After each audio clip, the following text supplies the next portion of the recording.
Hello, I'm Tony Coleman. I'm a Director of Low Carbon Australia, and today I'm going to be talking about that organisation. Low Carbon Australia was created by the Australian Government about 3 years ago and given $100 million, with the prime objective being to catalyse private sector investment in energy efficiency by co-investing with the private sector in energy efficiency projects. The organisation's now matured to the point where most of the money has now been invested, and I'm going to talk further today about some of the lessons we've learned from that process, some of the projects we've invested in, and what we think the potential is for future growth in this area. Some of you in this room might be wondering what is Low Carbon Australia? It's a much smaller organisation than the last two you've just heard from, that's for sure. We employ all of 28 people. But it is owned by the Australian Government, and it was set up in late 2009, ironically about a week after the Copenhagen conference. And it was essentially given $100 million by the Australian Government and told to go away and invest that money, in essence, and the emphasis was in invest, not grant it or give it away. So the idea is we actually keep the assets for the long term. But in such a way that we achieve energy efficiency. That was the main goal, and in the way of doing that to reduce carbon emissions. Now, in many ways, it could be viewed, low carbon could be viewed, it wasn't intended as this at the time, but having been in operation now for a little over 3 years, some could see it as being the pilot program for the recently announced and indeed setting up now Clean Energy Finance Corporation, which has nominally at least been given eventually up to $10 billion, which is a hell of a lot more than $100 million. That's over a fairly extended time frame, but nevertheless with not terribly dissimilar objectives, although the structure in which the way the two organisations have been set up is a little different. And the intention is, indeed, over the next couple of months, for Low Carbon Australia to be rolled into the CEFC and brought under the same management team. So it's a very good time to reflect on what has low carbon done and what has it achieved. So essentially, I'll be taking you through that in this talk. Also talk a little bit about some of the lessons we've learned. It's what we think the growth opportunities are. And I'll take you through 5 of the case studies, very briefly, of things we've invested in and why. And I'll also talk very briefly about the carbon neutral program, which is the second program we also run on behalf of the federal government, where quite a large number of organisations have effectively signed up to deliver either carbon neutral products or indeed a carbon neutral organisation. And I know, as Emma mentioned, that's one of Westpac's objectives, and they have actually formally notified Low Carbon quite recently that that is one of their objectives, and they will go through the same process as the others that I'll talk about shortly in that area. It's quite interesting actually, there is, assuming Westpac does actually qualify, which I'm sure they will, there is actually only one of the 4 major trading banks left after that that is not a member of that program, but we'll come back to that later. So, what were the key objectives of low carbon? Cost-effective carbon savings, private sector funding leverage, which essentially means we didn't invest anything unless the private sector co-invested with us in the project.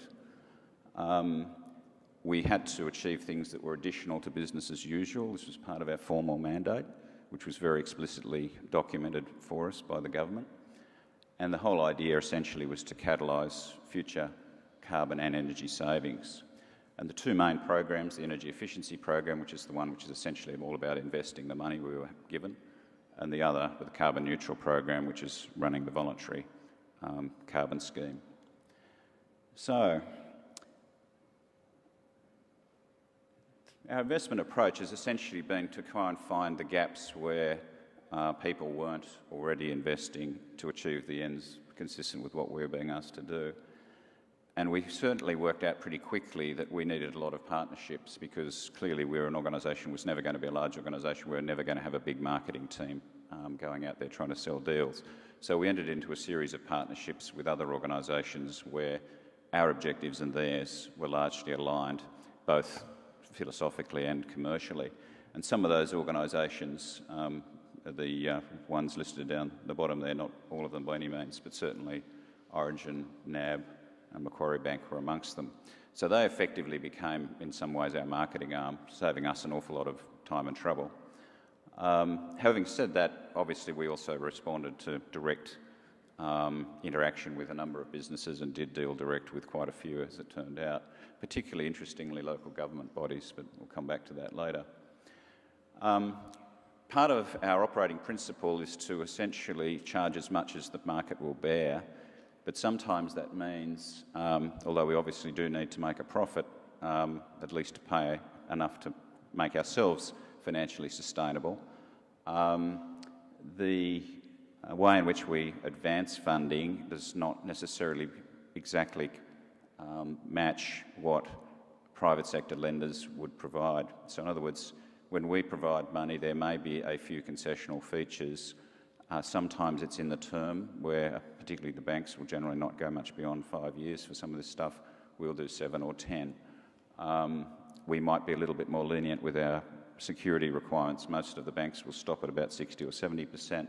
We can look at a little bit more than that, particularly for what might be loosely described second mortgage type positions in certain projects. And then, of course, obviously, we can also, if we wish, adopt slightly concessional interest rates, although we've tended not to use that lever very often. In the process, we've actually created some quite new forms of finance, or worked with parties to do that, particularly environmental upgrade agreements, known there as EUAs, and I'll talk later about exactly what they are in very briefly, but effectively creating a new market, which is actually required new government legislation which has been passed in Victoria and New South Wales, and which then has to be adopted at a local government level in order to make it work. But it is beginning to be quite effective. On-bill finance was another one which was quite innovative, organised through Origin, where essentially both ourselves and Origin provide funds for energy efficiency projects for Origin's customers. All Origin's customers actually see is a payment which effectively comes through their normal energy bill. They don't actually have to worry about how that's actually been financed. The money is provided and they get guarantees that their energy bills won't rise, but what's actually going on, of course, is that the energy savings are paying back our finance behind the scenes. Nevertheless, it's been quite effective for small, medium enterprises. We do deal very much in established technologies. We're not like ARENA looking at new technologies. We are working with proven technologies, but quite a wide range of them, and quite a broad scale of projects involved, as you'll see. So, what were some of our key objectives? Well, co-investing with the private sector, we've certainly managed that. Catalysing cost-effective carbon reduction, we would certainly claim to have affected that. We had to look after our own long-term financial stability, sustainability, and I think the very fact that the CFC was very keen to take us over says something about the fact that we managed to do that all right. And we basically had to develop something worthwhile that was complementary to the Australian government's overall climate change policy as that unfolded over the last 3.5 years.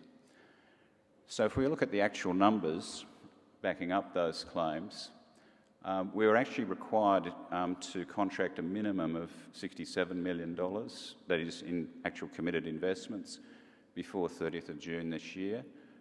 Actually, we will reach 86 million in that figure. We know that now. We were expected to get at least $1 from the private sector for every dollar we invested.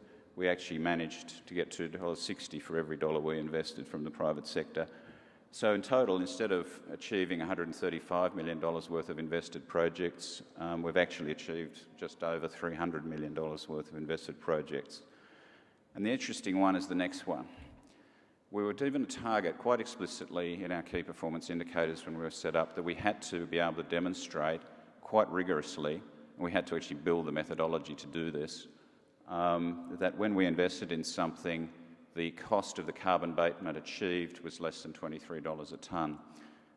which of course is a figure that most of you would recognise from another place.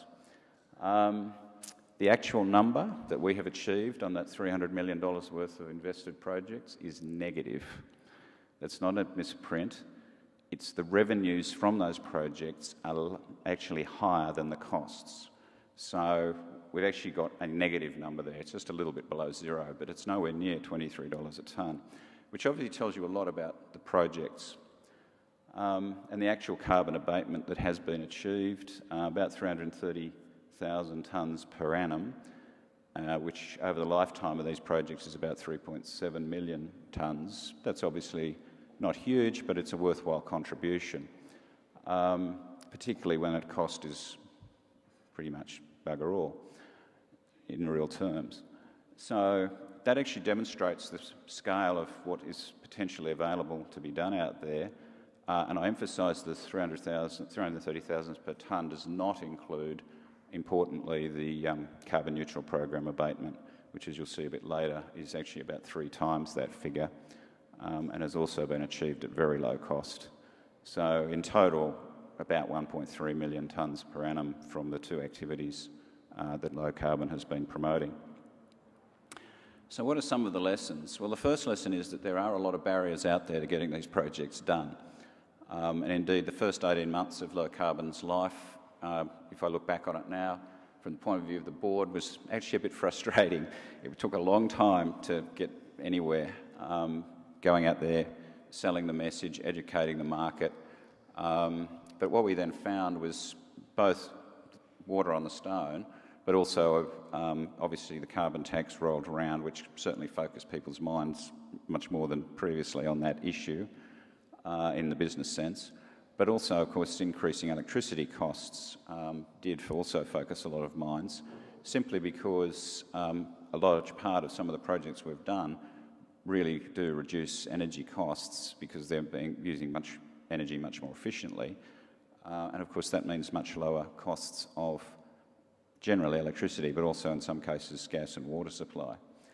So I won't go through all of the other issues identified on that slide, but certainly I, for one, when I first went into this, thought, oh, I'm not sure these barriers are really that much barriers. Let me assure you they really are.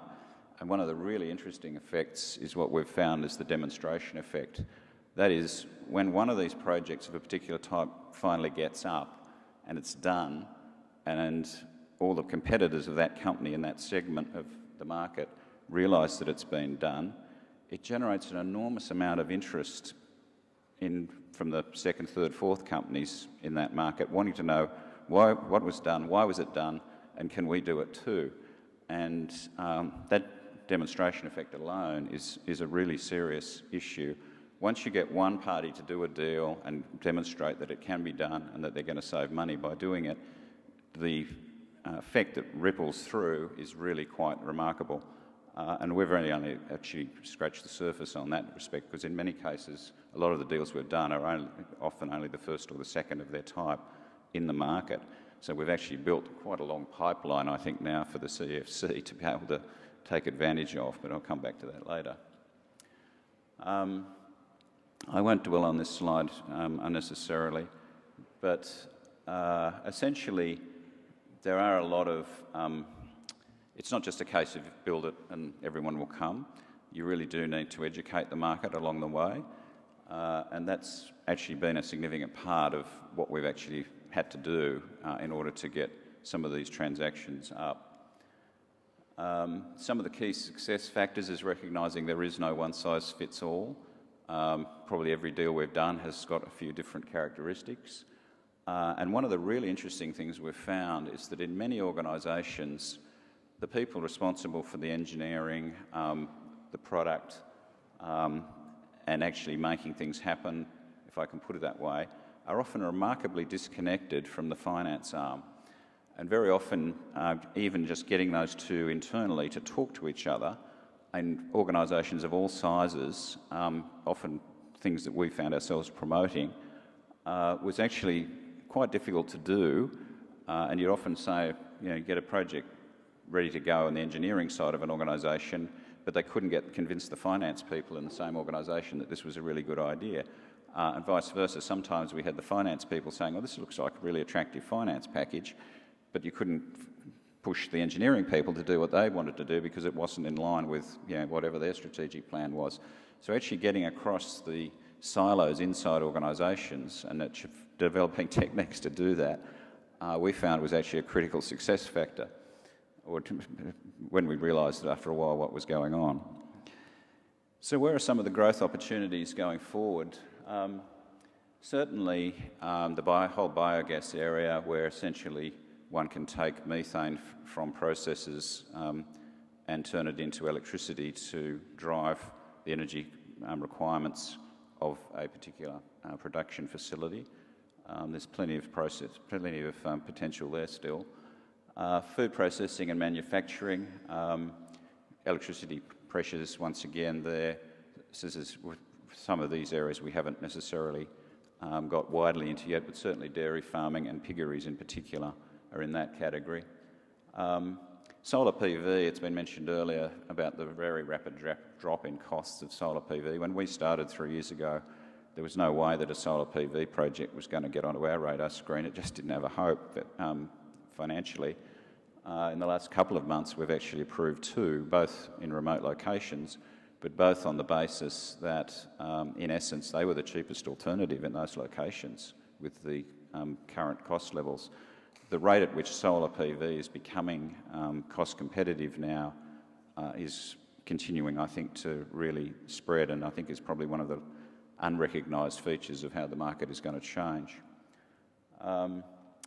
The whole issue around distributed generation and peaking plants and electricity supplied through the grid versus electricity not coming through the grid is definitely a big area of future scope, and I'll talk a little bit more about that in a minute with one of our example projects. I suspect that this may sound a little bit radical at this stage, but I wouldn't be that surprised if 10 years from now we're talking about stranded assets in the grid. That is, there'll be so much electricity cost-effectively generated that doesn't need the grid, that the grid will be really struggling to justify its existence. Now, that's just a personal view, but the whole thinking of the electricity industry and the use of the grid is about to come in for a really major change, I think. And finally, one of the other interesting areas we operated in was the whole area where often there were split incentives between in buildings between a lessee and a landlord, so that no one really had the incentive to make the energy-saving investment, and we had to break through those. The other classic, which I'll talk about a little bit more in a moment, in that area is street lighting and local government councils, which had huge split incentive problems. But we have finally managed to get one of those deals up now, and hopefully it will be the first of its kind, which will really begin to move that area down the track. So the 5 I'm going to talk about, just to give you a flavour for some of the things we've done, are these 5, which I'll just go through fairly quickly. This is actually the largest abattoir in Australia in southeast Queensland, and indeed they actually signed this only 2 days ago, the final deal. Processes about almost 1,700 head of cattle a day. And basically, it's a roughly $9 million project to build a new anaerobic lagoon, which basically, put simply, captures the methane that comes off the abattoir offal and process, and uses that methane is then basically used to fire up a boiler which generates power. The power is used to run the whole of the plant. Saves about 1.1 million per annum in the energy costs and about 45,000 tonnes of CO2 per annum in that plant alone. And I should recognise here that, of course, the project was made possible in part by the fact that they also applied for a clean technology grant from the federal government under the Clean Technology Grant Program, which, when combined with 50% of the cost from us as basically a loan, was able to make the project stack up. Nevertheless, you'd be amazed as this one has unfolded, a whole series of abattoirs are now very interested in doing similar deals. This one is quite an interesting one. Fraser's in Broadway, literally about 1 kilometre that way, down between Central Railway Station and right here. There is a whole new property development project going on the old Kent Brewery site. The total project there is worth about $2 billion. They're building about 7 buildings with about 2,100 residential apartments, a shopping centre and a few other mixed-use uses. And in essence, what we have done there, in conjunction with the ANZ Bank, is put in place what's known as an environmental upgrade agreement, which will finance a tri-generation plant worth about $26 million. Now that tri-generation plant, for those of you not particularly familiar with tri-generation, first of all, this is the first tri-generation plant in Sydney, and we're fairly confident there's going to be quite a few more of them. It was actively encouraged by the Sydney City Council, whose approval to do it via an EUA was critical. Basically put, if you take conventional power, coal or gas-fired, put it through the grid, the actual the mechanical efficiency of that process, you get about 35% efficiency out of it in terms of usable power at the end of the grid from what was put in terms of calorific value. Tri-generation, which does not use the grid at all, basically is a gas-fired unit, but it's effectively about 85% efficient.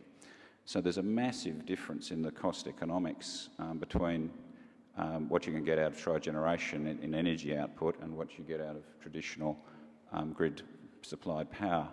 And the reason is essentially that a tri-generation unit not only gives you the power to run the area that you're talking about, it also gives you hot water, it also gives you cold water, and the combination of those allows you to drive the air conditioning in the buildings as well. So you get a very large saving.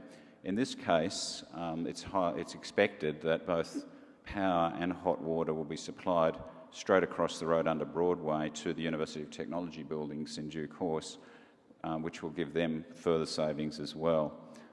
So that's a good example of the sorts of things that can be done. And there are a lot of other potentials for this, particularly in major cities, particularly where you have facilities like hotels that use a lot of hot water sitting nearby big office blocks that basically need some power. This is very likely to be the forerunner of quite a number of these sorts of transactions. Warrnambool City Council, this is our first street lighting upgrade project. Just under $1 million, this one, to replace 2,200 residential street lights. This is quite an interesting one, 68% reduction in energy use for Warrnambool Council as a result of that. That's a pretty massive figure. If somebody said to you, we've got a project that allows you to save more than 2/3 of your power bill, you'd probably start getting interested. Without going into the details, this whole area is quite fraught because a lot of councils don't own their own street lights, and very often the people who own the street lights have subcontracted the maintenance of that on a long-term basis to a third party. So you've actually got to manage 3 different parties to get a project like this up. But it also makes a meaningful contribution to reduction of emissions for local councils. As you see there, depending obviously on the local government area, anywhere between, say, 1/3 and 2/3 of their emissions will generally be from street lighting. There's at least another 2 projects like that one fairly well advanced, which we would expect that probably the CFC will ultimately get done. Assuming, of course, and I should say this, that the CFC survives, because as I'm sure many of you would know, it's, how can I put it, it's not part of the policy of the current opposition, federal opposition, so there is a chance that the CFC may not survive beyond September. However, we'll leave that problem to another day. Another one of the projects that's just worth talking about, this is a slightly unusual one, known as Nova Power. Basically $11 million to build a gas peaking plant in the Latrobe Valley in Victoria that generates 10 megawatts of electricity. The reason this works economically is quite interesting. It's in a very specific and particular location, which basically there is a problem with the grid, which could be called a constriction or in the grid, so that we're very close to the point where the grid would have to be extended at considerable capital cost if this plant was not built. So what this essentially does, it basically allows the economics of the transaction basically work because of the avoided cost of not having to extend the grid for about another 15 years in this location, because this will sit there and generate power just for this area where the grid has basically reached its capacity, and because of the growth of the area, more power will be needed. The only way to get it there is either build a plant like this or extend the grid. This is a much cheaper way of just meeting the peaking requirement for quite a few years into the future, rather than making the capital investment to extend the grid. And so that is also basically a transaction that's just been completed in the last couple of months. And the final example is another abattoir, but this time it's an example of refrigeration. And refrigeration is very much an issue for a lot of the food processing industries. A lot of the fresh fruit that gets picked has to be refrigerated in many parts of Australia. Obviously also in many other areas revolving around food preparation generally, or manufacture. This project simply works by putting in much more efficient and energy efficient refrigeration into the abattoir, and it gets its payback simply by the energy savings, because the refrigeration unit installed is so much more efficient than the old one. Put simply, that one is about $845,000 worth of new refrigeration. Payback is in the order of 4 years. So that's just another example. That one happens to be an abattoir, but the point I'm really making is refrigeration is actually a major source of emissions and a major source of energy costs for a lot of businesses. This sort of thing has quite a lot of potential, and we've done several transactions like that one. Just very briefly at the end, I can't really leave without talking about the carbon neutral program. That slide basically just has a number of the logos of all of the participants in the program. These are the people who come to Low Carbon Australia to be authorised to use the carbon neutral logo that is provided under licence by the Australian Government. The interesting thing about this is that all those people pay fees in order to get that done. It's not a free service. And this is totally voluntary. So this is basically supporting voluntary CO2 abatement efforts by those organisations. And you can see there's some pretty well-known names there. The other interesting thing about this is that about 3 years ago, when we took over the old Greenhouse Friendly program, for those of you who may remember that, which was run by the government, there were 16 participants. From memory, about 10 of those participants continued and about 6 of them dropped off. The old Greenhouse Friendly program, they didn't have to pay, so we've got in a situation where we took the program over. First thing we said to all the participants was, by the way, you now have to pay for this. And the fees are not huge, but they're not immaterial. And here we are 3 years later. The program, as you can see, is an awful lot more than 16 participants. It's worth just mentioning that during that time, probably the 2 or 3, well, certainly the ones that were attracted to the program who are new during that time, in the time we've been running it, the ANZ Bank, now carbon neutral, NAB, now carbon neutral, Dexus, major property group, PricewaterhouseCoopers, well-known accounting firm, Crown Casino. Now, Qantas and Virgin are there, but theirs are product-specific. They're not whole carbon neutral, but the other ones I've just mentioned are. So you can see that there's quite a lot of traction being generated within businesses that really do want to get on top of this issue, in much the same way as Emma was explaining earlier with Westpac. And I mentioned, of course, Westpac have very recently also effectively joined this program, along with a number of others who are still in the pipeline. That program has generated over $1 million per annum of CO2 abatement, quite worthwhile. And the really interesting thing again about that is the total cost to the Australian government, at least, of that program, obviously there are some other costs in the companies themselves, is all of 33 cents per CO2 tonne abated. That's 33 cents, not $33. So once again, from the point of view of the government, this is a very efficient, cost-efficient program. So that essentially, I think, wraps up a bit of an update on low carbon. And I hope you found that interesting at an interesting time in that organisation's life. So thank you very much.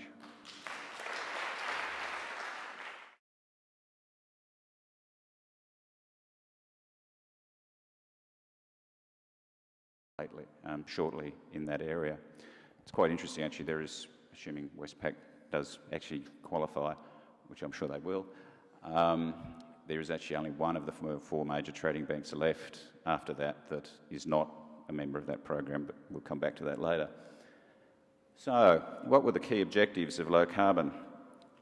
Cost-effective carbon savings, private sector funding leverage, which essentially means we didn't invest anything unless the private sector co-invested with us in the project. We had to achieve things that were additional to business as usual. This was part of our formal mandate, which was very explicitly documented for us by the government. And the whole idea essentially was to catalyse future carbon and energy savings. And the two main programs, the energy efficiency program, which is the one which is essentially all about investing the money we were given, and the other, the carbon neutral program, which is running the voluntary carbon scheme. So, our investment approach has essentially been to try and find the gaps where people weren't already. It was set up in late 2009, ironically about a week after the Copenhagen conference. And it was essentially given $100 million by the Australian government and told to go away and invest that money, in essence, and the emphasis was in invest, not grant it or give it away. So the idea is we actually keep the assets for the long term, but in such a way that we achieve energy efficiency. That was the main goal, and in the way of doing that to reduce carbon emissions. Now, in many ways, it could be viewed, low carbon could be viewed, it wasn't intended as this at the time, but having been in operation now for a little over 3 years, some could see it as being the pilot program for the recently announced and indeed setting up now Clean Energy Finance Corporation, which has nominally at least been given eventually up to $10 billion, which is a hell of a lot more than $100 million. That's over a fairly extended time frame, but nevertheless with not terribly dissimilar objective, investing to achieve the ends consistent with what we're being asked to do. And we certainly worked out pretty quickly that we needed a lot of partnerships, because clearly we're an organisation, was never going to be a large organisation, we were never going to have a big marketing team going out there trying to sell deals. So we entered into a series of partnerships with other organisations where our objectives and theirs were largely aligned, both philosophically and commercially. And some of those organisations, the ones listed down the bottom there, not all of them by any means, but certainly Origin, NAB and Macquarie Bank were amongst them. So they effectively became, in some ways, our marketing arm, saving us an awful lot of time and trouble. Having said that, obviously we also responded to direct interaction with a number of businesses and did deal direct with quite a few, as it turned out, particularly interestingly local government bodies, but we'll come back to that later. Part of our operating principle is to essentially charge as much as the market will bear, but sometimes that means, although we obviously do need to make a profit, at least to pay enough to make ourselves financially sustainable, although the structure in which the way the two organisations have been set up is a little different. And the intention is, indeed, over the next couple of months, for Low Carbon Australia to be rolled into the CEFC and brought under the same management team. So it's a very good time to reflect on what has low carbon done and what has it achieved. So essentially, I'll be taking you through that in this talk. Also talk a little bit about some of the lessons we've learned. It's what we think the growth opportunities are. And I'll take you through 5 of the case studies, very briefly, of things we've invested in and why. And I'll also talk very briefly about the carbon neutral program, which is the second program we also run on behalf of the federal government, where quite a large number of organisations have effectively signed up to deliver either carbon neutral products or indeed a carbon neutral organisation. And I know, as Emma mentioned, that's one of Westpac's objectives, and they have actually formally notified Low Carbon quite recently that that is one of their objectives, and they will go through the same process as the others that I'll talk about later.